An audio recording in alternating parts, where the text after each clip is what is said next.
Gabriel García Márquez escribió El amor en los tiempos del cólera en 1985. Dicen que se basó en una historia real, el amor entre sus propios padres. La tesis de fondo es que el amor es más fuerte que la enfermedad, más fuerte que la muerte. Y si eso podemos decirlo del amor humano, muchísimo más hay que afirmarlo rotundamente del amor de Dios. En un momento como este, si de algo no debemos dudar los católicos, es que Dios existe y Dios nos ama. Y más en un tiempo como el que estamos viviendo de la Cuaresma, donde contemplamos a Cristo camino de Jerusalén para cargar con su cruz, para morir en la cruz, por amor a nosotros, para abrirnos de par en par las puertas del cielo. Vivimos en una época tan absurda y tan extraña a lo que ha sido la historia de la humanidad, que la muerte ha quedado desterrada de nuestra perspectiva. De tal forma que ahora que se nos ha colado como un invitado no previsto, la gente está sorprendida. Pero podemos morir. Uy, qué cosa tan extraña. Nunca habíamos pensado que eso fuera a ocurrir. Como si, repito, hubiéramos llegado a alcanzar, por no sé qué mecanismos, la inmortalidad en la tierra. Pues sí, efectivamente, podemos morir. Y si el Señor nos da un plazo más, si no morimos debido a esta epidemia del coronavirus, bueno, pues si no morimos por esto, pues moriremos más tarde de otra cosa cuando Dios quiera. Es decir, la muerte es una realidad en la vida del hombre. Es algo, insisto, que habíamos desterrado de nuestro horizonte y que de repente ahora se nos pone delante de la mirada y muchísimos entran en pánico. Podemos morir, qué sorpresa, qué cosa tan extraña. Pues no, mire usted, es lo normal. Ha sido siempre así y será siempre así. Podemos morir, efectivamente. ¿Qué es lo que nosotros, los católicos, los creyentes, tenemos que hacer? Pues lo que tenemos que hacer es, en medio de esta epidemia, que es bastante seria, lo que tenemos que hacer es, por supuesto, respetar, obedecer los consejos, las normas que nos dan las autoridades sanitarias. La prudencia es fundamental. Algunas personas dicen, pero es que si estamos con Dios no vamos a enfermar. Bueno, pero también la segunda tentación del Señor en el desierto consistió en decirle que se tirara para abajo y que Dios le protegería mandando a sus ángeles y no se haría daño con las piedras. Y el Señor contestó, no tentarás al Señor tu Dios. Oiga, que el hecho de que Dios nos proteja no significa que tengamos que cruzar una calle sin fijarnos si el semáforo está rojo o está verde, que Dios nos ha dado una inteligencia para actuar y que cruzar una calle sin mirar el semáforo es tentar a Dios. Oiga, eso es, en sí mismo ya es un pecado, eso es tentar a Dios. Por lo tanto, respeto a las recomendaciones o a las normas que nos dan las autoridades sanitarias. En primer lugar, por supuesto, pero ante todo, incluso antes que eso, confianza en Dios. Confianza en Dios. No tenemos que tener miedo. Ahora tenemos que decir, más que nunca, que ponemos nuestra vida en manos del Señor y que Él es más fuerte que el coronavirus y más fuerte que cualquier epidemia o que cualquier enfermedad. Eso es, creo yo, lo que la Iglesia tiene que enseñar y tiene que recordar.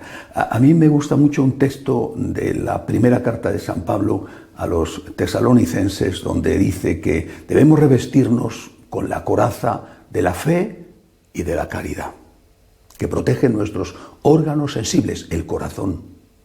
El corazón, para que el corazón no se desvaríe, no se desvíe a otras cosas o a otros amores, pero que debemos ponernos, dice San Pablo, con tanta inteligencia, que debemos ponernos el yelmo de la esperanza.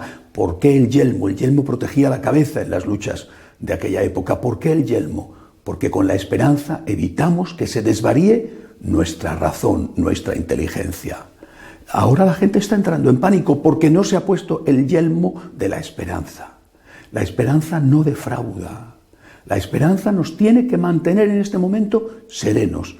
Repito, insisto, respetuosos a lo que dicen las autoridades sanitarias, pero sin entrar en pánico, sin histeria ninguna, que creemos en Dios. Y si ha llegado la hora de la muerte, Pues es una cuestión que más pronto o más tarde va a venir. Creemos en la vida eterna, creemos en el poder de Dios, en el amor de Dios y en la vida eterna.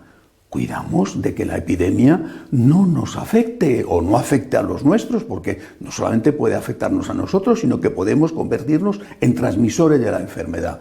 Sí, pero con el yelmo de la esperanza bien puesto en la cabeza para que nuestra razón no entre en pánico.